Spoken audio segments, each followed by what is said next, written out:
আমি যদি আপনাকে এমন একটা ব্যাগ দিই যেই ব্যাগে ৳১,০০,০০,০০০ আছে, অথবা আমি যদি আপনাকে এমন একটা ৳১ কয়েন দিই যে ৳১ আগামী ৩০ দিনের জন্য প্রতিদিন ডাবল হতে থাকবে।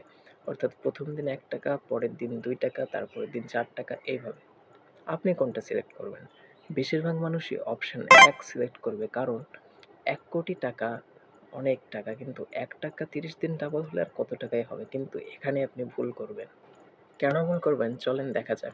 ৳১ যদি প্রতিদিন ডাবল হতে থাকে, তাহলে ১ম দিন আপনার কাছে থাকবে ৳১, দ্বিতীয় দিন ৳২, তৃতীয় দিন ৳৪, চতুর্থ দিনে গিয়ে থাকবে আপনার কাছে মাত্র ৳৮। কিন্তু এইভাবেই ১৫তম দিনে গিয়ে আপনার কাছে থাকবে ৳১৬,৩৮৪। আর ২৫তম দিনে গিয়ে আপনার কাছে থাকবে ৳১,৬৭,০০,০০০ বেশি, এবং ৩০তম দিনে গিয়ে আপনার কাছে কত টাকা থাকবে? আপনি কল্পনাও করতে পারবেন। ৩০তম দিনে গিয়ে আপনার কাছে থাকবে ৳৫৩,০০,০০,০০০ বেশি টাকা।